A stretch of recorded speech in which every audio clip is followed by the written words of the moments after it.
권 목사님은 그 나를 성주산에 곰 내려온다고 그랬다고요? 미녀와 야수. 그런데 저는 그런 이미지가 있었다면 제가 부산에 와서 이제 제일 많이 그 도움받은 분 중에 하나가 권세강 목사님이에요. 뭘 모르면 다 여기다 물어봅니다. 저는요. 전화해서 목사 이거 그럼 이렇게 하라 그러면 그럼 그대로 순종하면 잘 돼요. 그래서 권 목사님께 많이 물어보고 이제 그렇게 하는데 이번에 이 집회를 한다고 하면서 저는 아주 특이한 경험을 했습니다. 두 가지 요구를 하더라고요. 하나가 간증을 좀 많이 해주십시오 하고 또 하나가 1시간 이상 해주십시오. 주로 나는 거꾸로 얘기하거든요.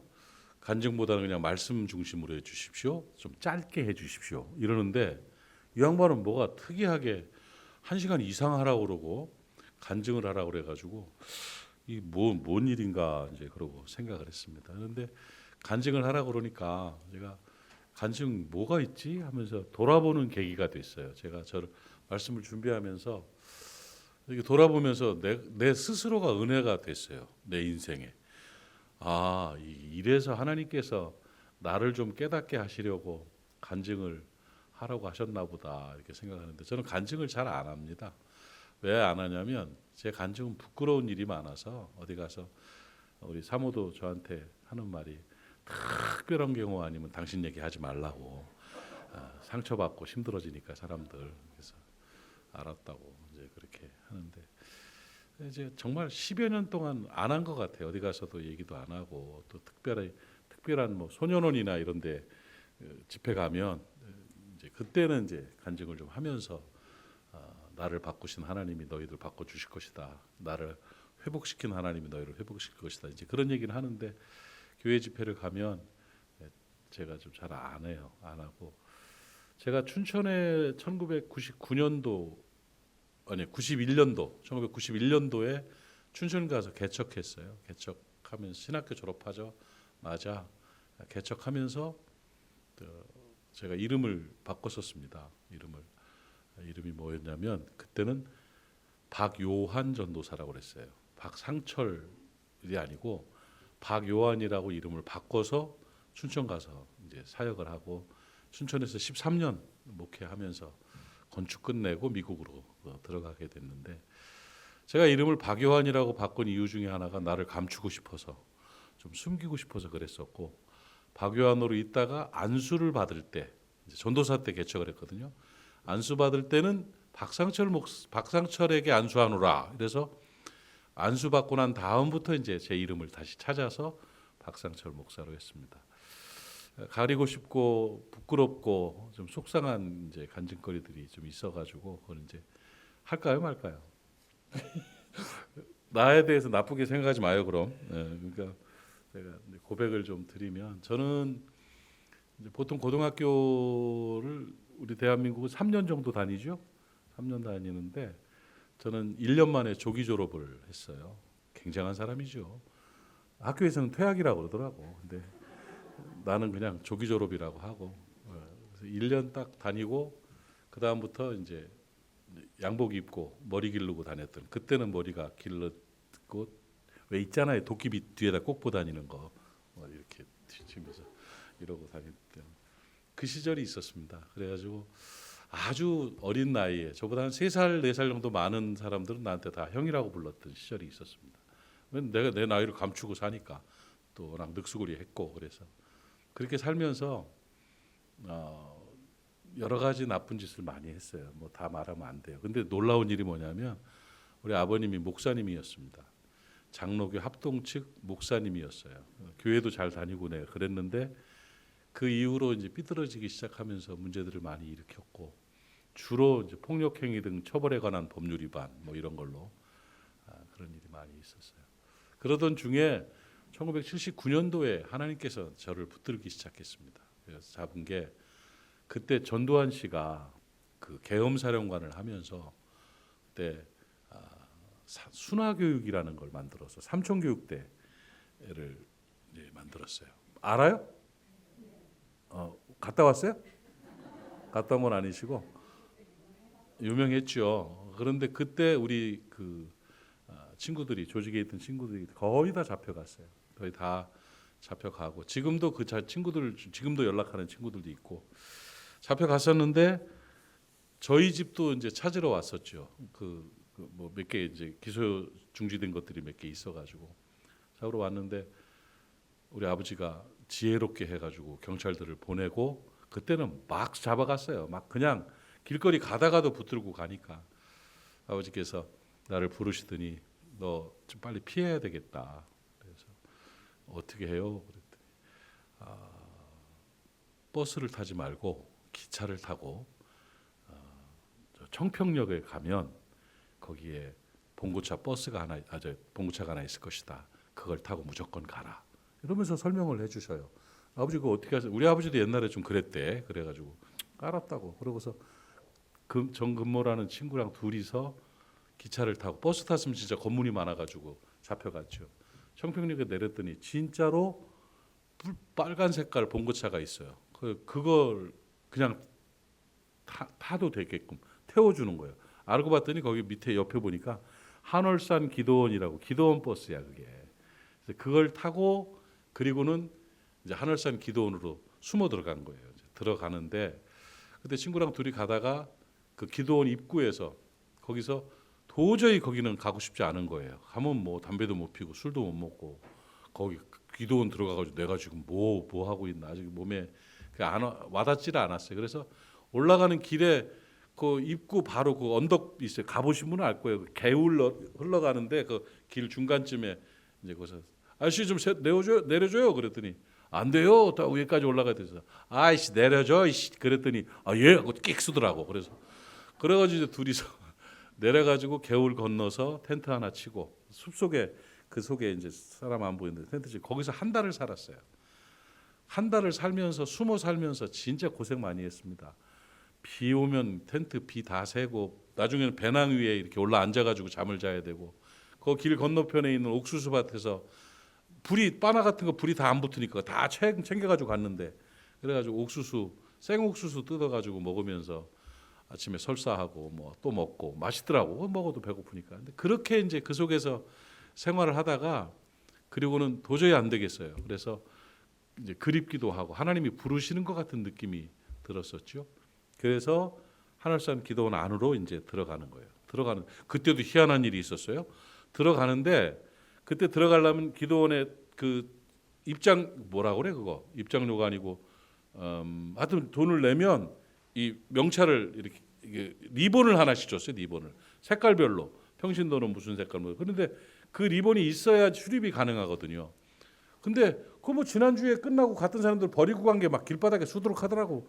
그래서 하나 주워가지고 그냥 딱 이렇게 달고 친구한테 야 올라가서 밥 얻어 먹자 그랬더니 자기는 기도원 체질이 아니래. 굶어 죽어도 여기서 죽겠대. 그래 간더라. 나 혼자서 이제 이거 하나 하고 그러고서 그냥 주머니에 손 넣고 이러고서 쓱 올라갔더니 그냥 무사 통과예요. 하얀 색깔 이렇게 달았거든. 그냥 예뻐서 그냥 하얀 색깔 이렇게 달고 가는데 보니까 사람들이 다 보면서 기도하면서 인사하고 쳐다보고 막 인사그러고 나중에 알고 봤더니 이게 목사님들 다는 걸 내가 다른 거야.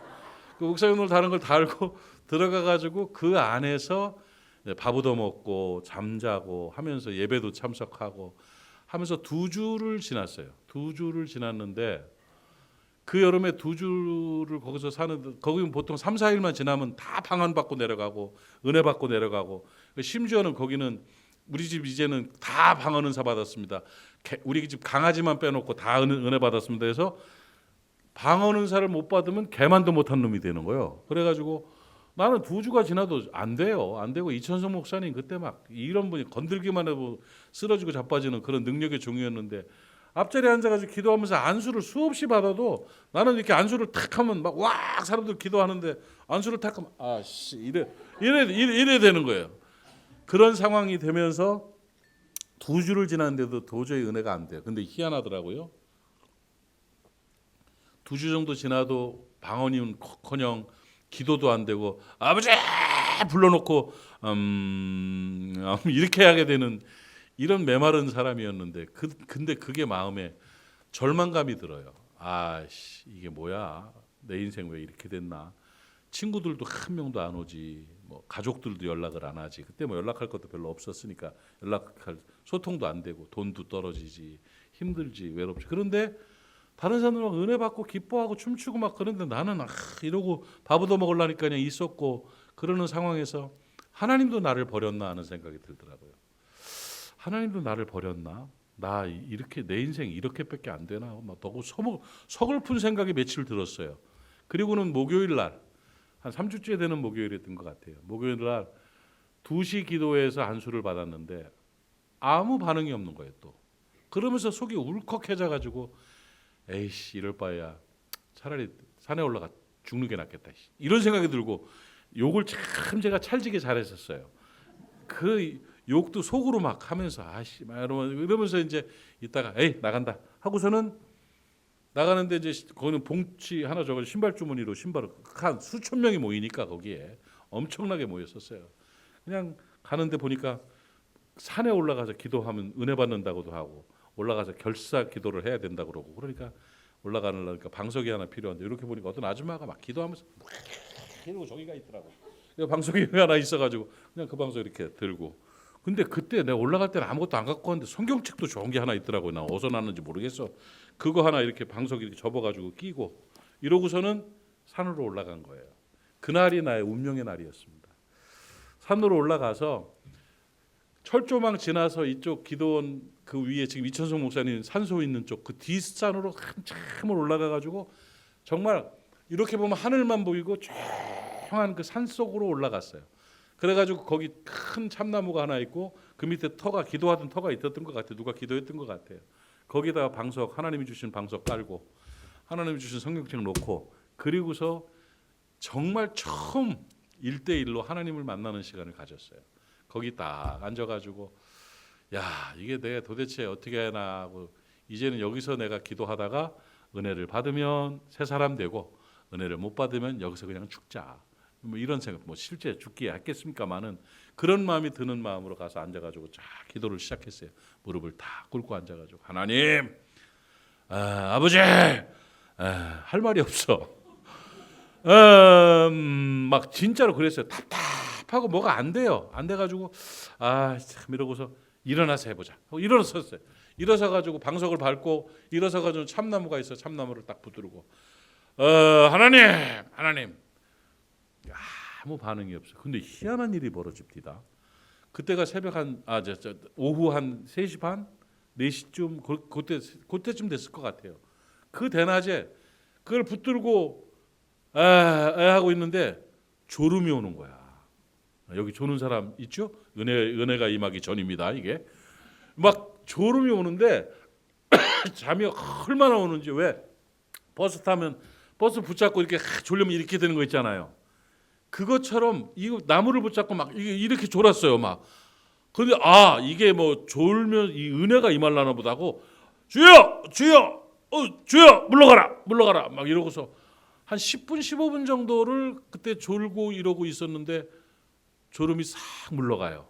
됐다 하고서 하나님 하면서 혼자 쇼를 하는 거예요. 그러고 있는데 붙잡고 다시 하나님 그러는데 졸음이 아니라 이번에는 두려움이 오는데요. 진짜 소름이 쫙 끼치는 거예요. 소름이 얼마나 소름이 끼치는지 재미없어요? 잘 들어. 소름이 쫙 끼는데 그 머리가 여기까지 길었거든요. 이게 진짜 머리 왜 쓴다 그러지 머리카락. 진짜 이게 쫙 다 쓰는 것 같아. 막 으쓱 무서운 거예요. 보니까 이만한 눈깔들이 나를 쳐다보고 있어. 여기저기서. 그러니까 눈깔이 보여. 눈이 아니라 막 눈을 떠도 보이고 눈을 감아도 보이고 눈깔이. 예. 감고 보는 게 더 무섭겠어요? 뜨고 보는 게 더 무섭겠어요? 아니 둘 다 무섭더라고. 얼마나 무서운지 막 그러고서 정말 무서워. 막 고개도 흔들어 보고 차라리 졸린 게 낫겠어요. 그러고 한 15분 정도를 또 그렇게 막 졸면서 막 무서워가지고 막 치를 떨면서 막 이러다가 그때 느닷없이 마음속에 확 그 성질이 들어온 놈이 은혜도 잘 받아. 성질이 팍 올라오는 거야. 아이씨 이 생각이 드는 거예요. 그러면서 지금도 그 느낌이 막 답답하고 무섭고 했던 느낌들이 지금도 기억이 나는데 너무 막 무섭게 막 하니까 짜증이 확 올라오면서 어떤 생각이 들냐면 아 진짜 이게 뭐야, 은혜를 주시든지 뭘 하든지 도대체 나는 왜 이렇게 되는 거냐. 남들은 3일이면 은혜를 받고 그러는데 나는 뭐야 지금. 이렇게 피해 도망가가지고 경찰이 잡으러 댕기고 이런 상태에서 그래도 좀 해보겠다 그러면 하나님 날 좀 불쌍히 여겨야 될까, 불쌍히 여겨야 될 거 아닌가, 이런 생각이 들면서 그때 입으로 툭 터져 나오는 말이 아 진짜 하나님 너무하십니다 이래 버렸어요. 한번 따라합시다. 아 진짜 하나님 너무하십니다. 시작. 에이 그 정도 아니요, 그 정도 아니요. 더 세게 아 진짜 하나님 좀 너무하십니다. 아 이러는데 어느 순간 두려움이 싹 사라지고요. 마음속에 하나님 너무하십니다 그 소리에 대한 응답이 내 마음에 딱 와닿는 거예요. 응답이 뭐라고 오냐면 다른 사람들은 왜 하나님의 첫 음성을 들으면 내가 너를 사랑하노라, 너는 나의 기쁨이다, 뭐 이런 거 들려야 되잖아요. 근데 저는 하나님께 아 진짜 하나님 너무하시네 진짜 이러실 때 하나님의 첫 음성을 희한한 걸 들었어. 뭐라고 하냐면 조금 충청도 사투리가 섞여가지고 하나님 충청도 분인가 봐. 뭐라고 하냐면 오죽하면 그러랴 하는 소리를 들었어요. 진짜 내 마음에 오죽하면 그러겠냐. 근데 희한합니다. 오죽하면 그러랴 하는 그 음성과 함께 내가 내 자신이 보이기 시작했어요. 하면서 내가 했던 나쁜 짓들. 나는요 아버지 친구를 양은 세숫대야로 머리통을 깨가지고 부신 놈이요. 인간도 아니었어요. 아버님 친구를요. 교회 전도사들 패는 건 일도 아니었고요. 내 성격이 딱 돌면 내가 다리를 한번 다친 적이 있었는데 제일 친하다는 친구놈이 내 가방 들어다 주는 친구놈이 있었는데 그놈을 그 유리 조각 옆에 있는 걸 늦게 내려왔다고 머리를 찍어가지고 머리다가 그 유리를 꽂아버린 그런 나 진짜 성격 더럽고 못된 짓 했던 그런 놈이거든. 근데 그런 별의별 나쁜 짓 했던 것들이 딱 떠오르는 거예요.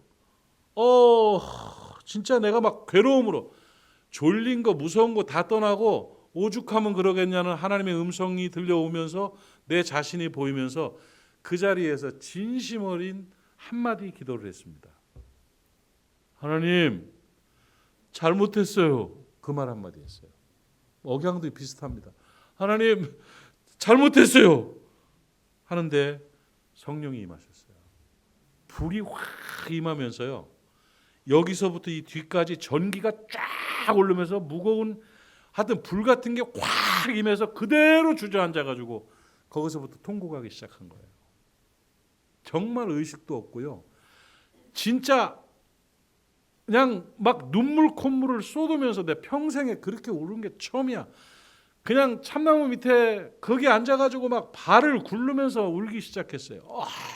울면서 막 근데 막 진짜 왜 누구들 간증하려고 그러면 스크린 지나가는 것처럼 죄 졌던 거 떠오른다고 하잖아요. 진짜 그렇더라니까요. 막 그 지었던 죄들 현장과 사건들이 막 떠오르면 그것도 잘못했어요. 그것도 잘못했어요. 계속 생각나는 대로 막 토설을 하는 거예요. 하나님 앞에. 그 막 뜨거운 불덩어리 같은 모습이 돼가지고 막 우는데 콧물이 그때 기억 남는 것들. 콧물이 얼마나 질긴 게 나오는지 이게 막 흔들리기 시작하는데 막 정신을 못 차리겠더라고. 막 그게 흐르면서 닦아내면서 막 울고 앉았다 일어났다 굴렀다 막 소리를 질렀다 그러면서 잘못했어요 소리만 하면서 성령 받고 회개했어요. 그날이에요. 그날 그때 그 역사. 그리고는 이제 눈을 뜨고 일어나려 나오는데 새벽이 된 거예요. 새벽까지 그렇게 뒤집어지고 회개하고 내 인생에 대한 모든 것들을 하나님 앞에 걸고 엎어지고 그러고 새벽에 내려오는데 그 밤중에 새벽 한 뭐 2-3시 됐겠죠. 몇 시인지도 잘 모르는데 그때 그 달빛에 나뭇가지들 있는데 그 산속을 걸어 내려오는데 한국말을 잊어버렸어요. 너무 세게 방언을 받아가지고요. 진짜 그 돌짝 그렇게 언덕길 내려오면서 어이쿠 하는 것도 방언으로 나오는 거예요. 내가 이러다가 한국말 못하는 사람이 될 수도 있겠구나. 이럴 정도로 막 몸이 막 어떤지를 모르겠어요. 그러고 내려오는데 그 무섭고 그래야 될 그날 그 산속에 아무도 없는데 바람이 싹 부는 데서 진짜로 그 나뭇가지가 흔들리는 게 할렐루야 막 이러는 것 같아요. 바위덩어리를 보면 그 차가운 바위덩어리가 푹신푹신하게 느껴질 정도로 온 몸과 마음이 다 변했어요. 그리고는 그날부터 하나님 앞에 엎드려 가지고 기도하기 시작했는데 나는 다른 기도 안 했습니다. 하나님 나 목사시켜 주세요. 그랬어요. 목사시켜 주세요. 나 이제 제대로 한번 살 테니까 하나님 목사시켜 주세요. 하고 계속 목사시켜 달라고 기도를 해가지고 근데 뭐 고등학교도 졸업 못하는 놈이 무슨 목사를 합니까? 그런데 그 기도에 하나님께서 역사하셔가지고 저는요 책상에 5분 이상 앉아있으면 궁뎅이 빵꾸 나는 줄 알았던 사람이에요. 진짜로 공부 안 하고 영어 알파벳을요 중학교 졸업할 때까지 한 장 영어 공책 3장 써 한 권도 다 3년 동안 영어 공책 한 권도 안 써본 사람이에요. 그러니까 공부 하나도 안 했어요. 매일 운동만 하고 싸움만 하고 이러고 돌아다녔던 어릴 때는 물론 초등학교 때 국민학교 때 이럴 때는 뭐 열심히 했고 잘했지만 삐뚤어져 중학교 2학년 때부터 선생 잘못 만나가지고 완전히 삐뚤어졌거든. 그때 이후로 공부 안 했는데 내가 무슨 뭘 어떻게 내가 목사가 되겠어요. 그랬는데 하나님께서 공부할 수 있는 인내심을 주셨어요. 그리고는 검정고시를 준비를 하는데 안양에 있는 수리산 기도원이라는 데 기도원에 들어가 가지고요. 공부만 하루에 혼자서 거기 뭐 개 한 마리 있고 암자 같은 기도원이 지금도 있어. 근데 그 기도원에 들어가 가지고 공부만 하루에 15시간을 했어요. 밥 먹고 잠자고 기도하고 빨래하고 불 떼고 다 빼고 공부하는 시간만 하루에 15시간을 공부하게끔 하나님 만들어 주셨어요. 15시간 공부하면은요. 교과서 하루에 한 과목 띱니다. 교과서 다 읽고 연습 문제까지 풀어. 그게 하루면 돼. 하루면. 그걸 몇 번을 공부를 그렇게 해가지고 그 겨울 내내 기도원에서 검정고시 준비를 한 거예요. 뭐 하려고? 목사하려고. 나 진짜 그래서 그거 하나 목표 가지고 검정고시 준비해서 그 다음에 80년 지나고 그 공부 끝나고 이제 4월 달에 검정고시가 있어요. 4월 달 검정고시 시험을 봤죠. 그것도 묘하게 내가 용산중학교를 나왔는데 그 중학교에서 시험을 보더라고요. 가가지고 시험 보고 이제 그 발표하는 날 그날도 비가 왔어요. 다 가서 뭐 됐겠지 하나님께서 목사 된다고 하니까 합격시켜 주셨겠지 하고 가서 봤더니 JM이 떨어졌어. 그렇게 열심히 했는데도 야 진짜 서글프더만. 아니 어떻게 떨어지지?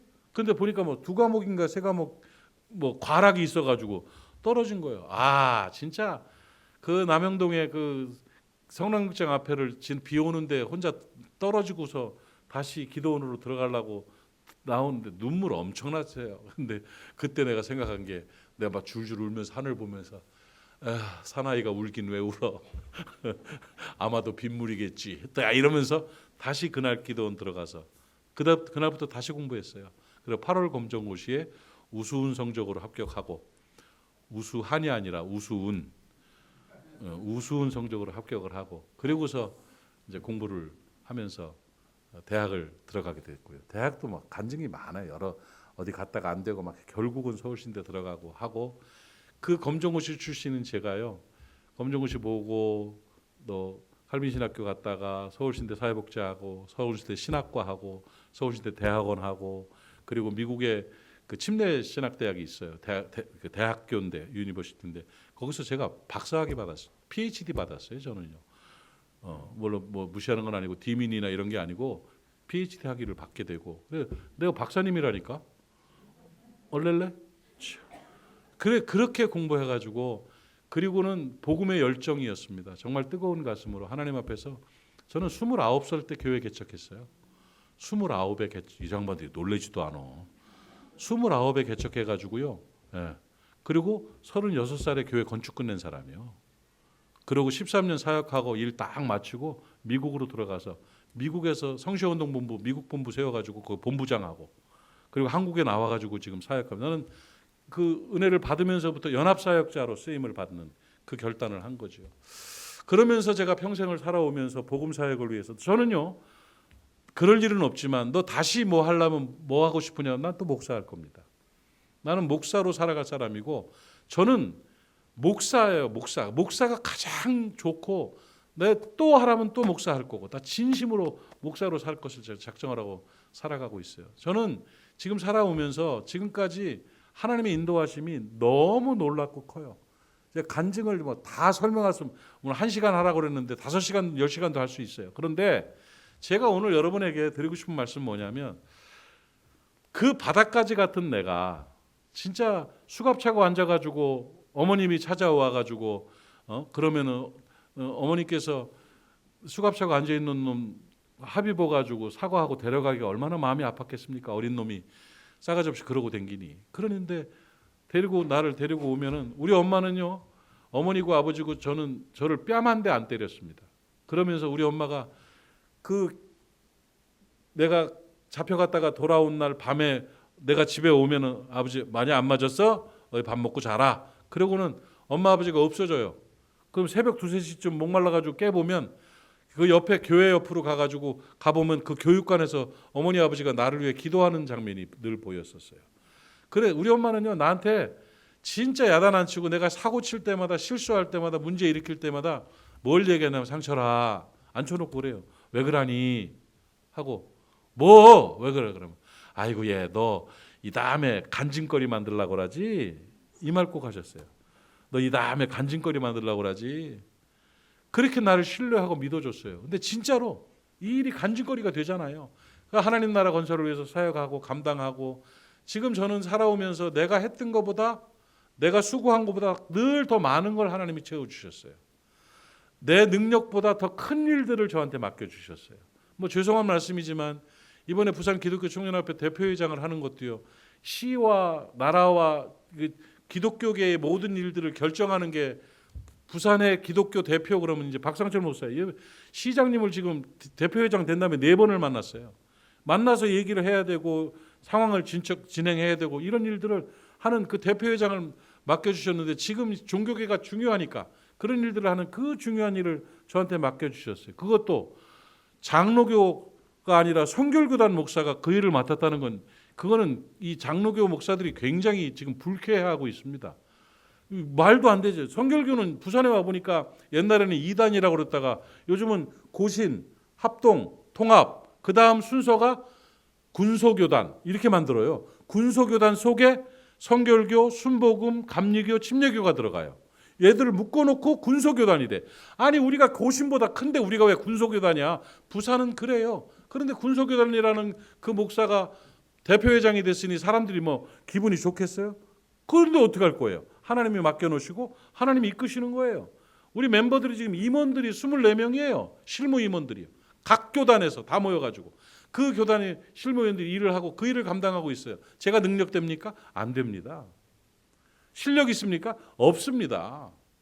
제가 무슨 뭐 대단하게 교회가 뭐 돈이 많아가지고 지원하기를 합니까? 어디서 유명 인사가 돼가지고 그러기를 합니까? 아닙니다. 진짜로 아무것도 아닌데 하나님이 희한하게 나를 사용하시는 거예요. 하나님이 쓰시고 역사하시고 가정은 가정대로 교회는 교회. 나는 어디를 가든지 우리 교회 자랑합니다. 우리 교회 지난 10여 년 동안요 불화가 한 번도 없던 교회예요. 담임 목사가 속상할 일을 한 번도 안 만든 교회가 모리아교회라니까. 물론 초창기에 와가지고는 3년 고생했어요. 서로 안 맞아가지고. 그 문제도 일어나고 부딪히기도 하고 그랬었어요. 근데 지금도 그 소문이 있더라고. 근데 그때 한 3년 정도 이후에 지금까지 내가 지금 16년째 됐는데 고통스러운 일이 한 번도 없었던 교회. 사무총회를 15분 만에 끝내는 교회. 시간이 너무 많이 남아가지고 기도해야 하는 교회가 모리아교회가 됐어요. 얼마나 은혜롭고 얼마나 아름답습니까? 어떻게든지 목사 도와주려고 그러고 장로님들이 지금 우리 교회 장로들은 천사야 천사. 뒷소리 헛소리를 한 번도 안 해요. 그렇게 하면서 평안 가운데 어른 노릇도 안 하고 그냥 목사님 어떻게 할까요? 이렇게 알았어요. 아이고 가만히 계세요. 제가 알았어요. 이러고 쫙 교회 이끌어가고 도와주고 풀어가는 교회가 돼버리고 말았어요. 놀라운 일이에요. 저는 무엇이 이렇게 만들었는가를 여러분에게 소개하고 싶어요. 간증이 중요한 게 아니고 바닥까지 갔던 내가 정말 성격이 좋은 것도 아니고 뭐 인물이 잘난 것도 인물은 좀 잘났나? 어쨌든 간에 돈이 있는 것도 아니고 뭐 기술이 실력 아무것도 없어요. 그런데 왜 하나님이 사용하시고 왜 이 평강과 은혜 가운데 주의 역사를 이루어 가시는가? 지금 이제 저 은퇴 6년 남았는데 6년 안에 하나님이 어떤 일을 이루어 가실지 기대가 엄청납니다. 지금 그런 일을 이루어 가시는 것이 무엇이냐? 무엇 때문에 하나님이 이렇게 역사하셨는가? 나를 지탱하는 박상철 목사를 목사로 아버지로 남편으로 국민으로 이 땅을 살아가는 사람으로 지탱하게 만드는 힘이 뭔가를 오늘 가르쳐주고 가려고 왔어요. 알고 싶어요? 별로 아닌 것 같기도 하고 그런 것 같기도 하고. 저는 다른 건 잘 못했어요. 기도 시간이 많은 것도 아니고요. 성경을 그렇게 파고 많이 한 사람도 아니고요. 그냥 뭐 이렇게 대충대충 그 은혜 가운데 살아가는데 저를 지탱하던 힘이 뭐였느냐 궁금하지요? 나를 지탱한 그 힘이 여러분을 지탱할 줄로 믿습니다. 딱 하나, 믿음이었습니다. 저는 믿음 좋아요. 믿음이 있어야 돼요. 교회 다니는 거 말고 믿음. 성경 아는 거 말고 믿음. 진짜 믿음. 현실적인 믿음. 저를 지탱하는 믿음이 저는 세 가지가 있습니다. 목사님이 간증을 하라고 한 말은 무슨 말인가? 간증이란 말은 가장 현실적인 말씀을 달라는 얘기겠죠. 이 땅을 살아가면서 이 환란의 시대에, 이 역경의 시대에 정치, 경제, 문화, 종교, 교육, 가정, 국방 모든 것이 풍랑이 일어나는 이 환란의 때에 어떻게 하면 이길 수 있는가를 가르치라는 말씀이겠죠. 그래서 저는 그거 들고 왔어요. 나를 지탱하던 세 가지 믿음. 나를 지금으로 나를 있게 한 이 세 가지 믿음. 이것만 가지면 승리할 수 있다. 이걸 가지고 풍랑을 이길 수가 있다. 이것을 통해서 하나님의 역사를 경험할 수가 있다. 세 가지 얘기해 드릴게요. 오늘 본문을 보니까 풍랑이 일어났어요. 풍랑이 일어나는데 그리스도께서 저쪽으로 건너가자, 저편으로 가자 했어요. 새해를 시작하는 우리들에게는 새해를 이렇게 시작하자는 것 같았겠죠. 어쨌든 간에 가는데 예수님이 배를 타고 가다가 피곤해서 주무셨어요. 풍랑이 일어났어요. 배가 난리가 났습니다. 뒤집힐 것 같은 고통 막 이게 물건들을 버리고 막 소리를 지르고 노를 잡고 막 그 바다에서 잔뼈가 굵은 어부들이었는데도 막 죽을 정도로 우리가 죽겠나이다 했으니 얼마나 힘들었겠어요. 그 풍랑이 일어나는 그 현장에서 예수님을 깨웠어요. 예수님 일어나 주세요.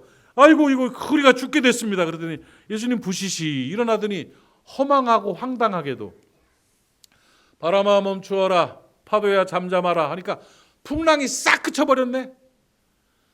조금 전까지 안달복달했던 사람들이 얼마나 부끄러웠겠습니까?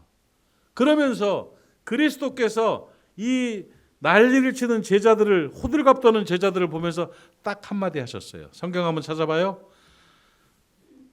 오늘 본문 누가복음 8장 25절 한번 찾아봐요. 찾으셨어요? 읽어봐요. 시작.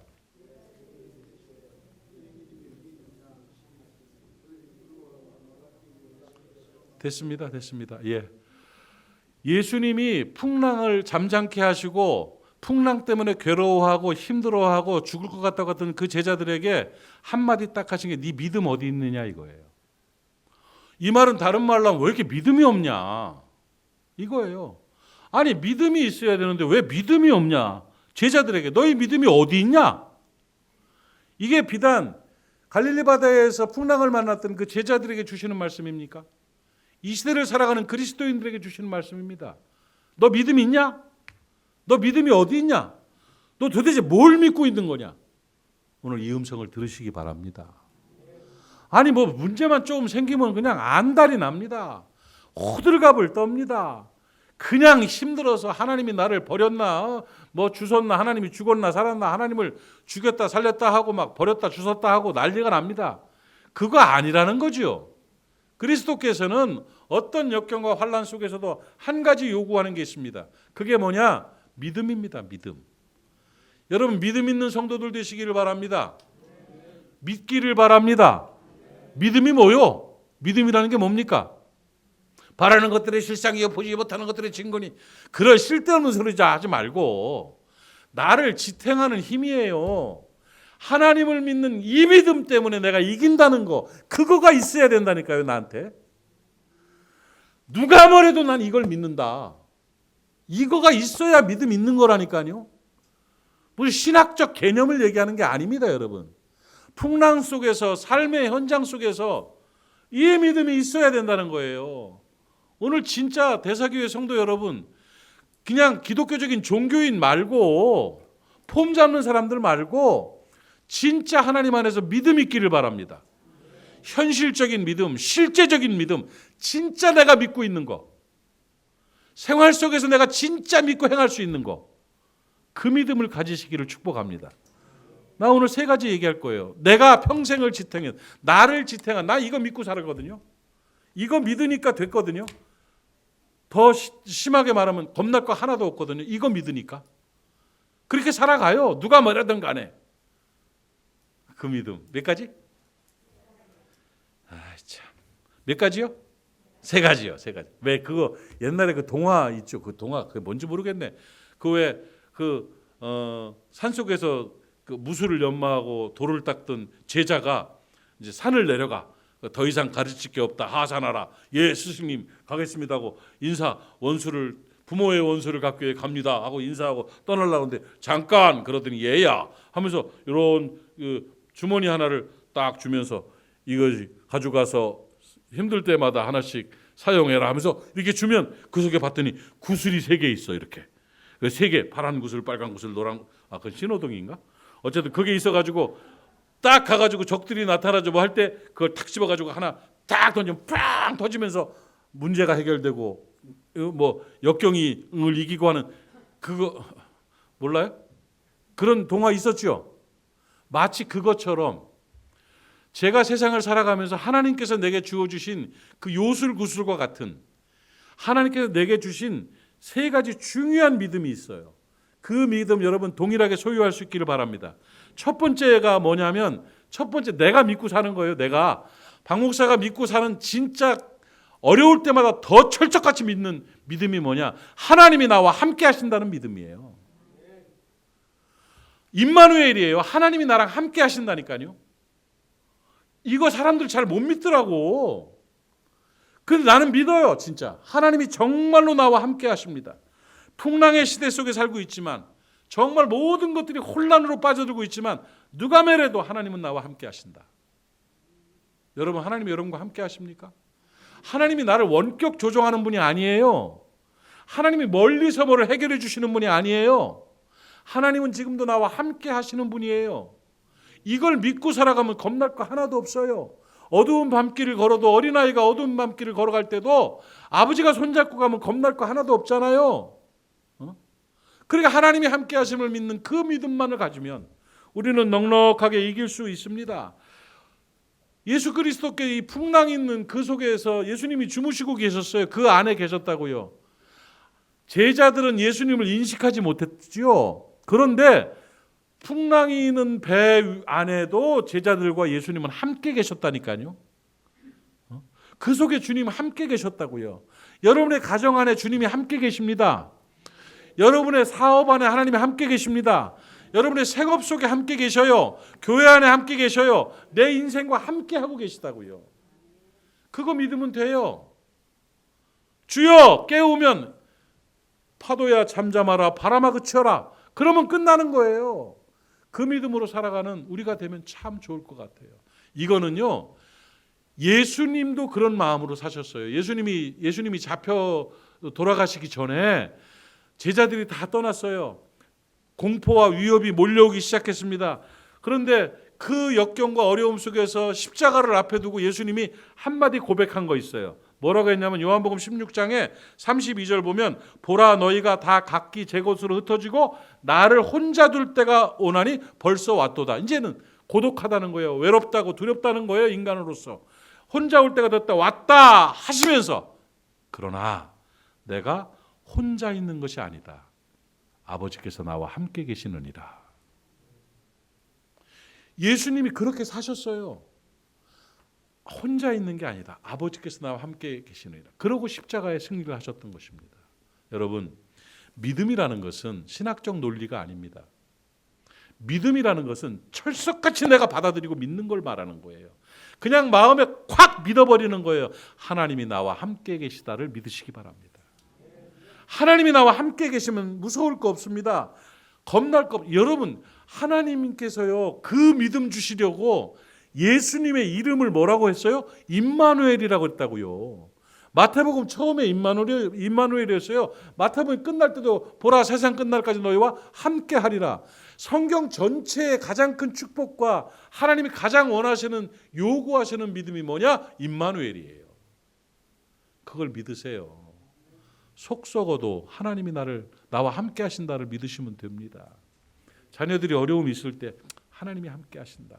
그러니 하나님의 역사가 나타나서 잘 될 것이다를 믿는 거예요.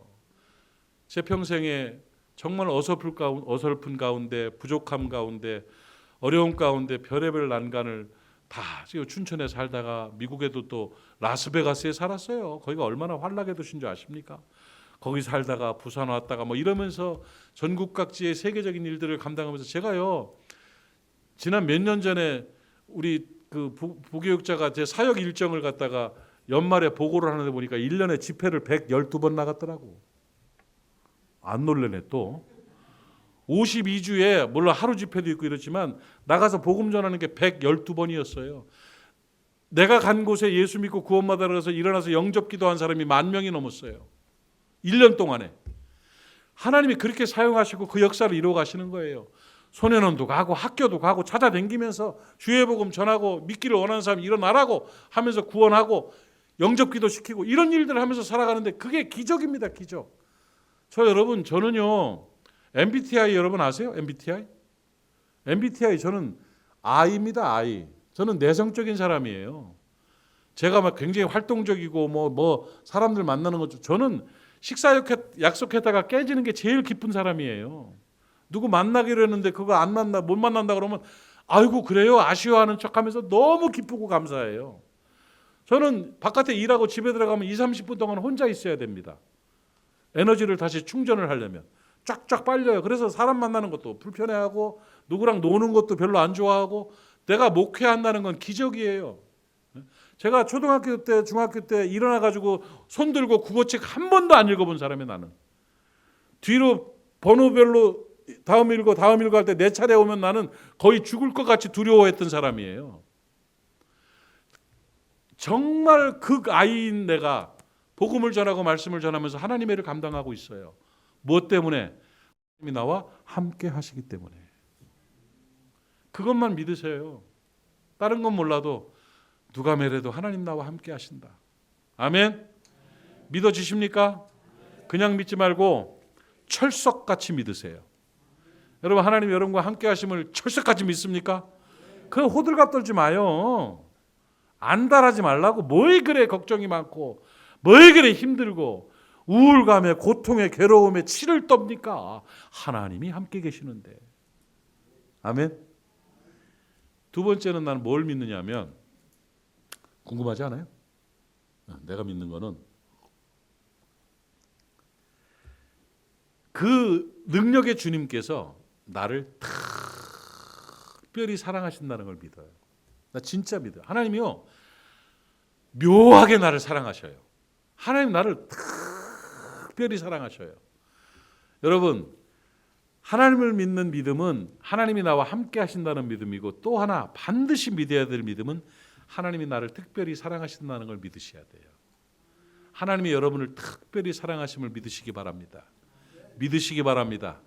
믿으시기 바랍니다. 하나님의 사랑을 믿지 못하는 사람은 불량 청소년이 됩니다. 문제가 되는 거예요. 문제가 일어나는 거예요. 능력의 주님께서 나를 사랑하신다. 사랑하시되 특별히 사랑하신다. 사랑하신다는 걸 믿을 때 두려움이 없어집니다. 요한일서에 보니까 사랑은 두려움을 없앤다고 말씀하고 있습니다. 사랑하면 담대해집니다. 사랑받고 있는 사람은 행복하고 평안하게 되는 거예요. 사람이 왜 문제를 일으키고 왜 고통스럽게 살아가는 줄 아십니까? 내가 사랑받고 있는 존재라는 걸 인식하지 못하니까 그런 거예요. 사랑받고 있으면 행복해져요. 사랑받고 있다는 것은 능력과 힘이 되는 것입니다. 하나님이 나를 특별히 사랑하심을 믿으시기 바랍니다. 이건 굉장한 힘이 됩니다. 하나님이 나를 어느 정도 사랑하느냐? 로마서 8장 32절 보니까 아들까지 내어주시니가 내게 원하는 걸 주지 않겠느냐고 말씀하고 있어요. 얼마나 나를 사랑했으면 나를 위해 아들을 십자가에 내어 죽게 만드실 정도로 나를 사랑하시는 거예요. 이거는 우주와 또 인류와 다른 사람을 위한 얘기가 아니라 나를 위하여. 아멘이십니까? 아들을 내어주시니가. 그러니까 아들을 주시기까지 사랑하는 거예요. 여러분, 하나님께서 왜 아들을 주셨다고 하는 줄 아십니까? 나를 위해서 아들을 죽음의 자리로 내어주셨다는 말은 내 생명을 준 것보다 더 큰 걸 줬다는 얘기예요. 여러분, 저도 아들이 있습니다만은 아들하고 나하고 둘 중에 하나가 죽어야 된다고 그럴 때 내가 아버지로서 아들아, 아빠는 할 일이 많으니까 네가 대신 죽을래? 이럴 사람 한 명도 없을 거예요. 누가 말해도 아들아 너는 살아야 된다, 내가 죽겠다 할 거 아니에요. 그러니까 내 생명이 더 중요해요? 아들 생명이 더 중요해요?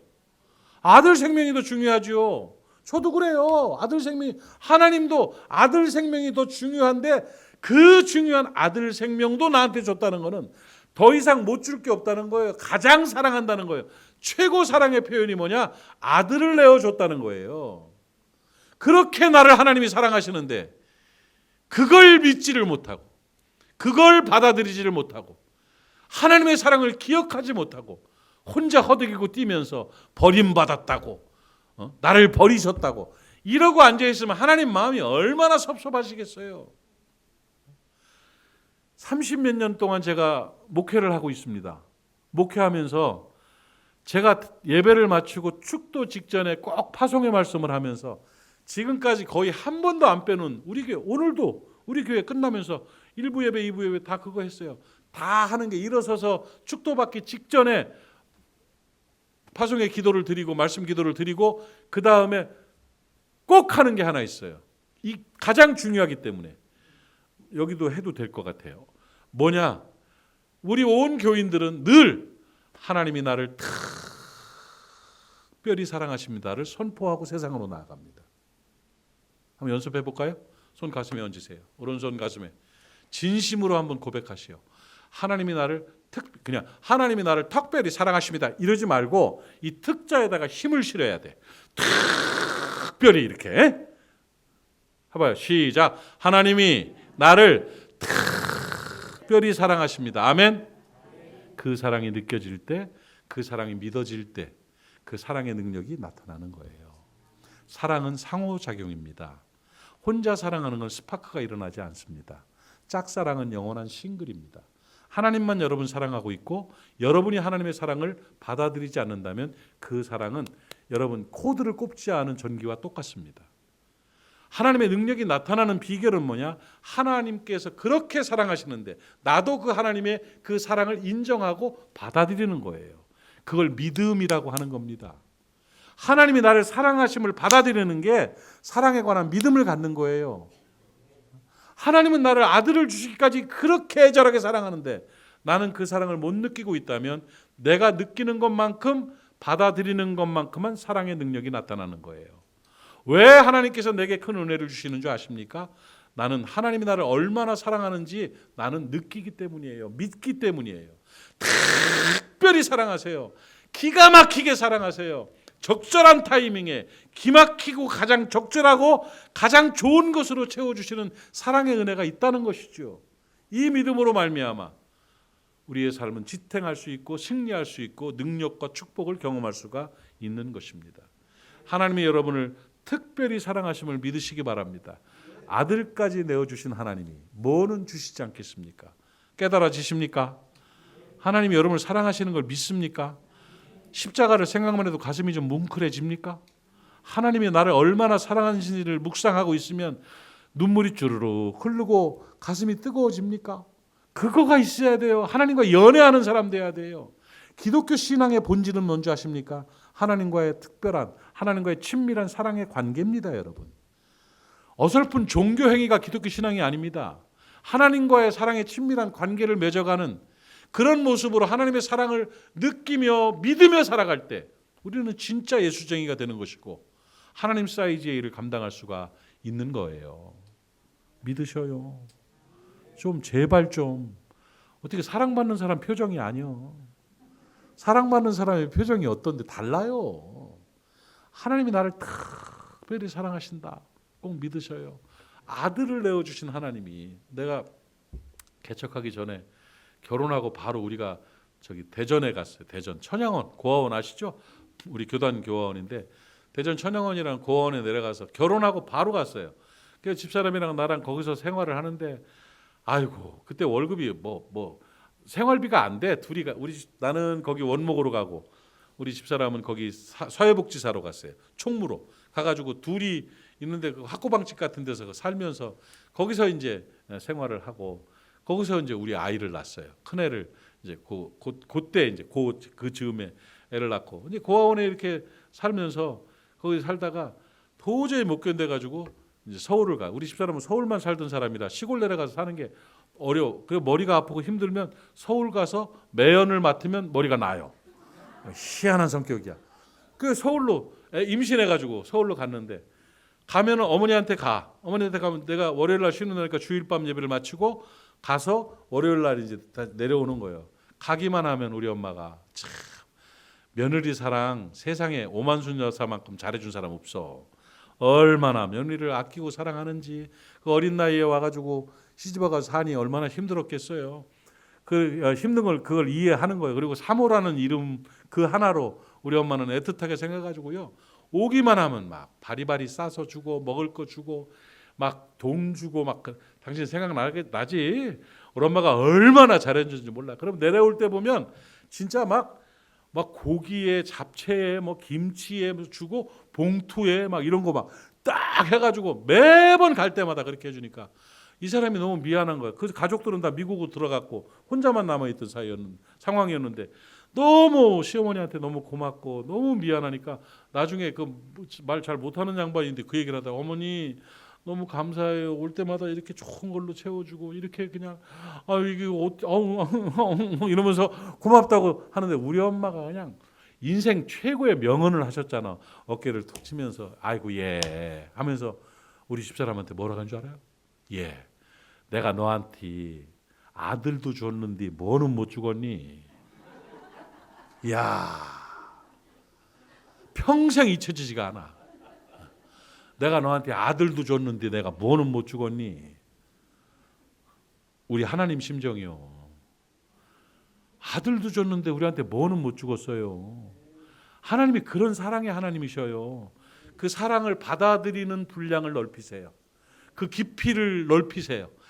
깊고 넓은 사랑으로 그 하나님의 사랑을 받아서 하나님이 나를 특별히 사랑하십니다를 선포하며 살아갈 때 그 믿음으로 이길 수가 있어요. 아멘. 마지막 한 가지만 더 얘기하고 갈래요. 세 번째, 진짜로 내가 믿는 거야. 여기까지 얘기한 거 기억나요? 나랑 똑같이 믿어야 돼요. 강사가 와서 전하면 그거 진짜 철석같이 믿어야 돼요. 첫째, 뭘 믿어요? 하나님이 나와 함께 하신다. 반드시 함께 하신다. 아멘.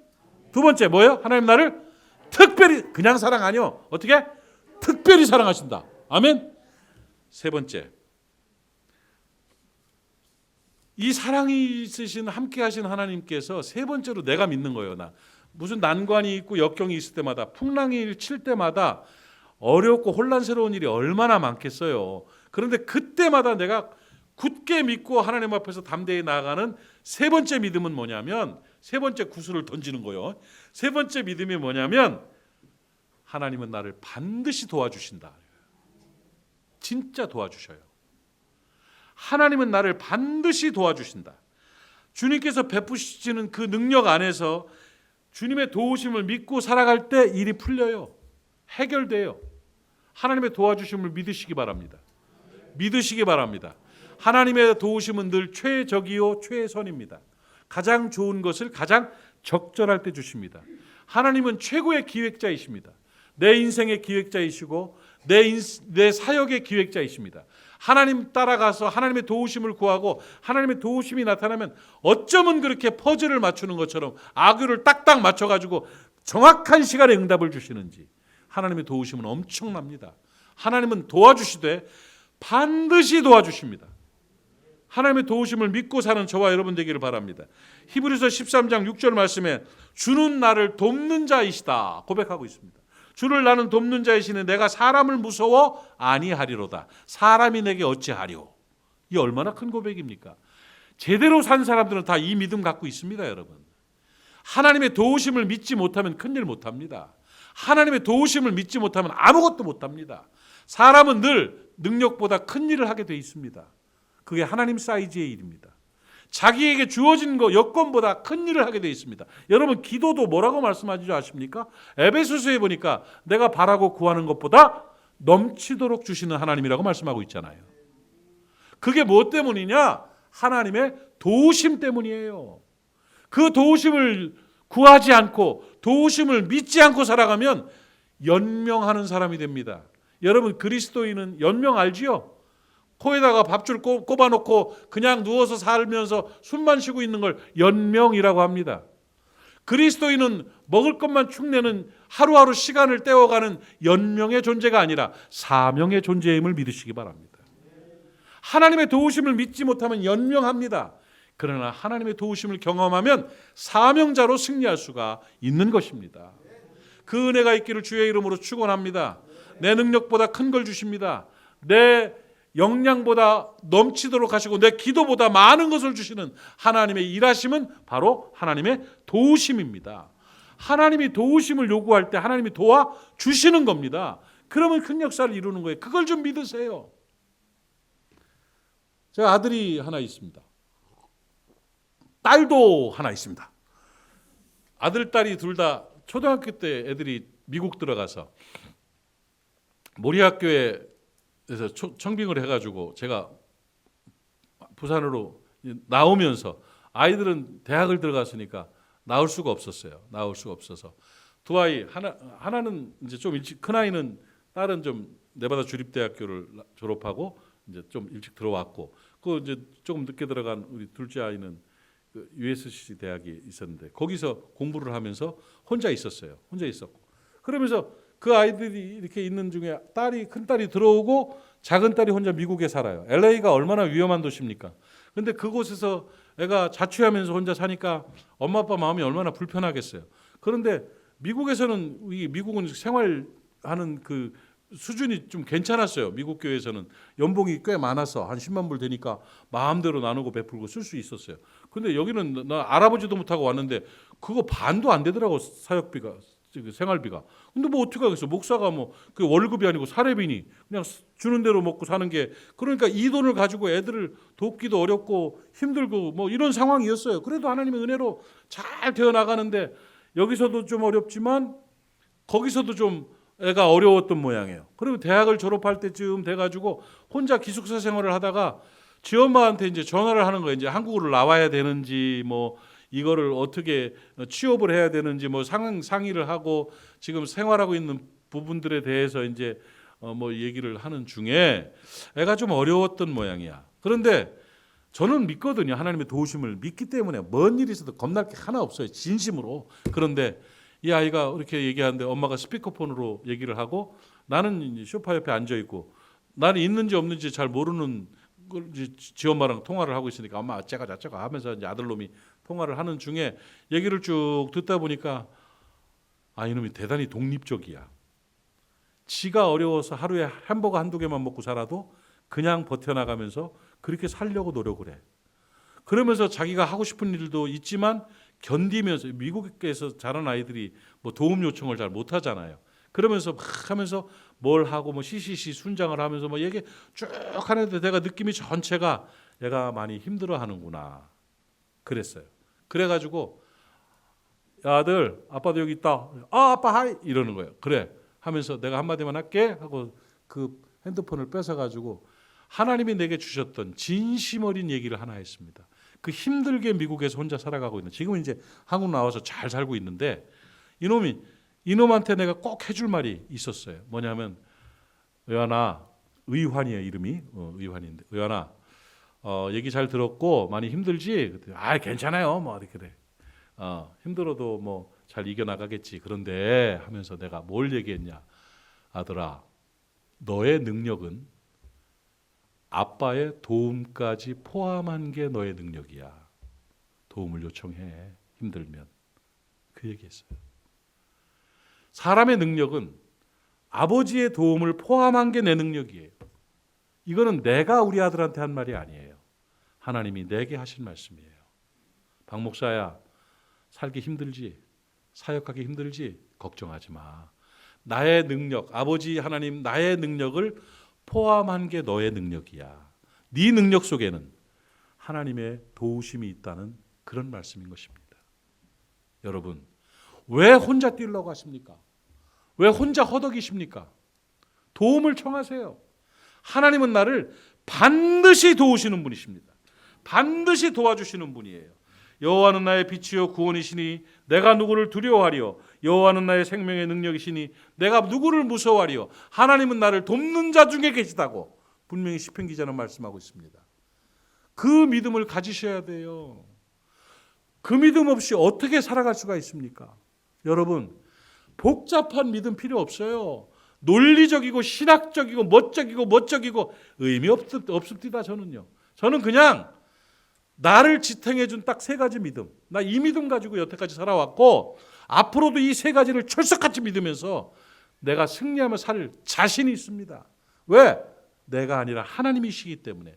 풍랑 일는 바다에 주님이 함께 계시다는, 나와 하나님은 함께 계시다는 그 믿음. 아멘. 이게 코람데오 신앙이에요. 그리고 하나님이 나를 특별히 사랑하신다는, 아들까지 내어주시는 하나님이 나를 특별히 사랑하신다는 믿음. 아멘. 그리고 그 하나님이 나를 반드시 도와주신다는 믿음. 이게 진심으로 내 마음에 젖어 들어오고 진심으로 믿어지면 그 삶은 승리하는 복된 삶이 될 것입니다. 새해 믿음으로 출발합시다. 세 가지 믿음 반드시 가지고 한번 실천해 보시고 시험해 보세요.